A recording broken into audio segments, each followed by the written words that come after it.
Soy el profesor Benito Codina del área de Métodos de Investigación y Diagnóstico en Educación de la Universidad de La Laguna, en Tenerife, Islas Canarias.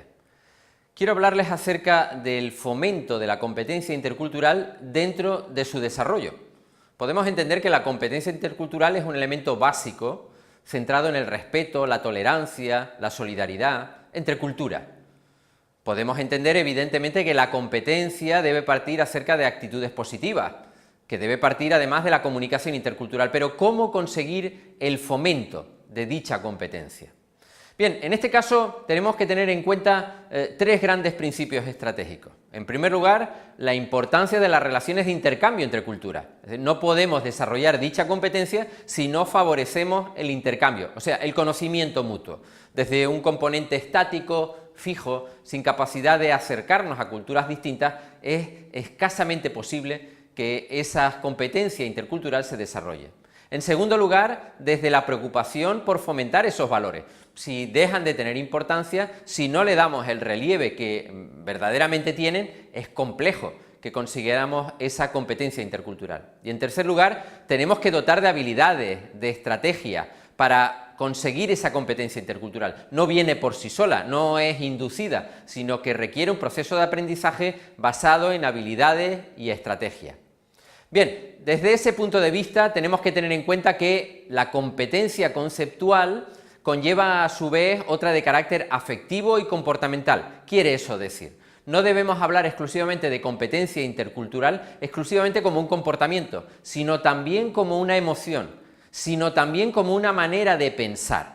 No basta con ser en un momento determinado solidario, sino que hay que creer en la solidaridad, hay que ser solidario y por lo tanto hay que sentir la solidaridad. Los valores, el cambio de actitudes, la adquisición de destrezas conllevan nuevas formas de actuar. No puede haber un comportamiento asentado, consolidado, si no hay conceptos, pensamientos, cogniciones, si no hay emociones centradas en la necesidad de esa interculturalidad. Y eso se logra evidentemente siempre desde actitudes positivas, favorables a esa interculturalidad, no desde ámbitos restrictivos, negativos, bien sean manifiestos o encubiertos.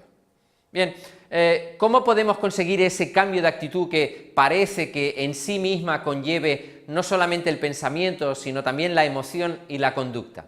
Bueno, logrando coincidencia entre valores procedentes de distintas culturas, etnias, sociedades, pueblos, y ponerlos en práctica, y eso viene dado a través de la interacción, aprendiendo a resolver problemas de carácter intercultural. Nos podemos encontrar entre mil situaciones que nos hagan pensar acerca de cómo lo resolvería una persona de una cultura, de una etnia distinta, o cómo lo resolveríamos nosotros dentro de esa cultura que es diferente a la nuestra. A partir de principios de aceptación y de respeto. No basta con asumirlo, sino que hay que entenderlo, hay que respetarlo, hay que aceptarlo desde la reciprocidad. No puede haber evidentemente un cambio de actitud si no consideramos que aquello que nosotros entendemos debe ser entendido. Sin la reciprocidad no hay comunicación. Desde el trabajo cooperativo. Hablábamos en su momento acerca de la competencia profesional. Quiere eso decir que una competencia desde el punto de vista intercultural se plasma desde el orden cotidiano en competencias profesionales, o sea, eso lo ponemos en práctica a la hora de interactuar con un fin común que la profesión nos favorece. Y por último, la búsqueda de consensos al decidir. Una cultura porque sea mayoritaria, porque sea prioritaria, no tiene por qué ser dominante. El respeto a las culturas minoritarias requiere consenso, requiere capacidad de aceptación, de diálogo y por lo tanto reciprocidad. Bien, esa relación entre competencia intercultural y competencia profesional que antes citábamos tiene que ver como elemento que ha de servir para mejorar nuestro desarrollo profesional en contextos multiculturales. Es importante que esta serie de actitudes positivas, esta serie de valores centrados en la tolerancia, el respeto, en la solidaridad, se refleje en contextos multiculturales. Evidentemente, si solo lo reflejamos en nuestra cultura, es difícil que esa competencia intercultural se lleve a cabo, se plasme. Para eso hemos de también poseer una serie de competencias genéricas que a su vez se comunican con la mencionada competencia profesional. La capacidad para comunicarnos, el conocimiento de idiomas, sin ir más lejos, la capacidad para tomar decisiones, por lo tanto, de análisis, de síntesis, la capacidad para reducir, solucionar conflictos. Los conflictos van a estar siempre presentes. Podemos hablar de los conflictos culturales, pero no basta con conocerlos, sino con buscar soluciones ante ellos. La capacidad para trabajar en equipo, porque cuando hablamos de interacción, de comunicación, supone que hay más de uno. Y evidentemente en la competencia profesional el trabajo en equipo es un valor clave. Y por último, las relaciones interpersonales. Si no somos capaces de relacionarnos con otros, sobre todo si esos otros u otras son de distintas culturas, etnias, sociedades, difícil será que seamos capaces de trabajar en equipo y de tomar decisiones o de solucionar posibles conflictos que pudieran surgir de esas relaciones. Bien, esas relaciones interpersonales son una competencia genérica. Una competencia genérica que conlleva el fomento de determinadas destrezas. Hemos citado algunas. La relación social, hemos citado también el trabajo cooperativo, hemos citado también la comunicación, pero también está la negociación. Y en ese caso lo que tenemos que ser capaces es de saber asentar las bases del problema, saber diseccionarlo, saber buscar las distintas alternativas y al final, tras un proceso negociador, sin que haya posiciones dominantes o dominadas, buscar la solución, la resolución a ese posible conflicto. Bien, hablamos de estrategias para fomentar la competencia intercultural. Algunas de ellas ya las hemos mencionado, pero repasémoslas. Hablamos de la comprensión de la diversidad cultural, de la tolerancia, del respeto, de la solidaridad, que son ejes de la interculturalidad. Hablamos de la adaptación social a nuevos contextos, nuestra adaptación a nuevos contextos y la adaptación de otros que acudan a nuestro contexto cultural. La sensibilidad intercultural. No basta con ser consciente que hay culturas distintas, sino también participar de esa riqueza diferencial. Ser capaz de ser críticos, pero también autocríticos. Es fácil en un momento determinado criticar, sobre todo destructivamente, lo que no entendemos, pero es más difícil ser capaces de criticar aquello que parte de nosotros y que no favorece la interculturalidad. Y por último, la comunicación efectiva entre personas. Y para que sea efectiva tiene que ser bidireccional, tiene que partir del mutuo respeto. Con esta serie de estrategias y de habilidades somos a su vez capaces de fomentar la competencia intercultural. Reflexionemos en una serie de elementos que tienen que ver con nuestro entorno universitario. Veamos, hablamos de fomento de competencias genéricas o de destrezas propias de las relaciones interculturales. Bien, para eso tenemos que partir de un análisis de contexto, de nuestro centro universitario. ¿Qué es lo que se hace dentro de nuestro contexto universitario para fomentar y para mejorar las relaciones interculturales o interpersonales? ¿Realmente hay una política tendente al fomento, a la mejora, inclusive a la generación de esas relaciones interculturales? En segundo lugar, ¿somos capaces de establecer acciones que fomenten esas relaciones interculturales, que fomenten la competencia intercultural y por ende la competencia profesional?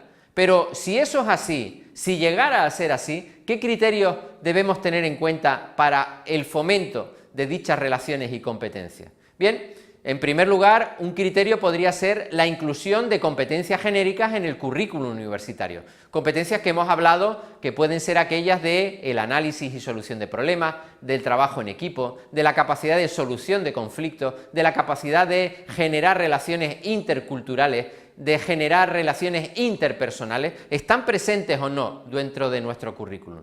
También la inclusión de idiomas, pero no como un elemento añadido, sino como un elemento base. Decíamos que la comunicación es un eje de la interculturalidad. Evidentemente, si no hay comunicación entre culturas a partir de lenguas comunes o del dominio de la lengua de otros, difícilmente podremos generar comunicación. Y por último, también la posibilidad de generar vías externas al currículum para la inclusión de competencias genéricas. Quiere eso decir, aquello que no esté en el propio currículum base lo podemos establecer como elementos asociados a este. Y hablamos de trabajo en equipo, hablamos de solución de problemas, hablamos de la capacidad de la interacción, hablamos de la capacidad de solución de conflictos. En definitiva, establecer aquello que no cabe dentro de elementos colaterales a los que podamos acceder dentro de nuestra formación de base. Otros criterios. Desde luego, la capacidad de comunicación, de comprensión, de valoración de otras culturas, etnias, de otras modalidades de comunicación, puede venir dado a través de los intercambios interculturales. ¿Es suficiente o no? ¿Deberíamos propiciarlo? ¿Hay elementos que incitan a ese intercambio? En segundo lugar, establecemos planes formativos para docentes, para quienes nos deben formar, que favorezcan a su vez la innovación, el diseño, el desarrollo basado en esos ejes de la interculturalidad. ¿Y hay programas formativos para nuestro contexto? ¿Hablamos de familias y sociedad? ¿O somos unos bichos raros quienes estamos dentro del contexto universitario y que cuando salimos de este nos encontramos con una realidad basada en actitudes no positivas? Por lo tanto, la sociedad debe ser receptiva de la capacidad que debe tener la universidad para generalizar esos aprendizajes y no quedarse exclusivamente en el marco de los docentes y de los discentes, del profesorado y del alumnado. Otros elementos que tenemos que tener presentes dentro de la posibilidad de incluir las competencias genéricas en el currículum universitario. ¿Se incluye la competencia conceptual, la competencia afectiva, la competencia actitudinal en los currículum o no? La integración curricular de esa competencia, en el caso de que se lleve a cabo o que pudiera llevarse a cabo, ¿responde a un criterio de transversalidad o es puntual? ¿O se da en algunas materias en concreto o en algunos cursos universitarios en concreto? Y por otro lado, ¿se incide en la transmisión de esos contenidos basándose en esos tres ejes que hemos citado como ejes de la interculturalidad? La tolerancia, el respeto y la solidaridad entre culturas, ¿o no se tienen en cuenta? Otros aspectos que tienen que ver con elementos ajenos al currículum son qué vías fuera del currículum ordinario podemos tener para fomentar la adquisición de destrezas interpersonales e interculturales. Por ejemplo, se ofrecen cursos de formación en valores interculturales de carácter externo, de libre configuración, que podamos ganar a partir de ello créditos universitarios que sumen a la hora de obtener una determinada titulación, un determinado grado. Los idiomas que decíamos que son tan importantes para la comunicación intercultural, ¿tienen verdaderamente la relevancia que deberían tener en nuestra universidad? Y a su vez, el profesorado, que es el que nos forma en valores, tales como el respeto, la tolerancia, la comunicación, ¿tienen competencias en materia de comunicación, en materia lingüística? ¿Y el alumnado? ¿O hay diferencias entre unos y otros? ¿O resulta que el alumnado está más preparado inclusive que el propio profesorado? Bien, además de eso, hablábamos del intercambio entre universidades. ¿Se está fomentando ese intercambio? ¿En qué medida es positivo? ¿Qué nos atribuye, más allá de la posibilidad de viajar o de estar un cierto tiempo en otro entorno cultural? Además de eso, se nos forma en elementos interculturales como hablábamos del respeto, de la comunicación, de la tolerancia, de la solidaridad, o simplemente se queda en el desplazamiento de un alumno a otra universidad. Además de ello, cuando hablamos de innovación, estamos planteándonos la posibilidad de que en los planes de formación del profesorado se incluya la interculturalidad, ¿o no? ¿O es un elemento marginal? ¿Y qué grado de competencia intercultural tiene nuestro profesorado? ¿O simplemente tiene un alto conocimiento, un alto nivel competencial en aspectos específicos? Y por último, ¿la competencia profesional del cuerpo docente es suficiente o no? Porque, recordemos, dentro de la competencia profesional tiene un peso muy relevante la competencia comunicativa y por ende la competencia intercultural. Y hablábamos por último de la capacidad de externalizar, de generalizar los aprendizajes que se producen desde la universidad hacia nuestro contexto. Hablábamos de familia, de sociedad. ¿Qué importancia puede tener de cara a esa sociedad, a nuestro entorno familiar, que desde la universidad se lleven a cabo planes de formación intercultural? ¿Qué puede crecer en ellos desde el punto de vista del cambio de actitudes hacia unas más positivas basadas en la interculturalidad? ¿Intervienen en esos ámbitos no formales la propia universidad? ¿Tiene que ver la universidad en la formación social de quienes configuran el contexto en el que se van a desarrollar esos futuros profesionales que proceden de dicha universidad? En conclusión, desde luego tenemos que tener claro que la competencia intercultural no se basa exclusivamente en conocer qué componentes tiene. No se basa exclusivamente en desarrollar esos componentes entre el alumnado universitario, sino se basa en desarrollar planes de innovación, mejorar la calificación, la cualificación, la profesionalización de los docentes y en ser capaces de externalizar, de generalizar nuestros aprendizajes a la sociedad a la que pertenecemos, la que nos va a recibir a la hora de poner en práctica nuestras competencias profesionales. En definitiva, esforcémonos por ser competentes, y esa competencia también pasa por el respeto, por el diálogo, por la solidaridad, y eso es interculturalidad en definitiva. Muchas gracias.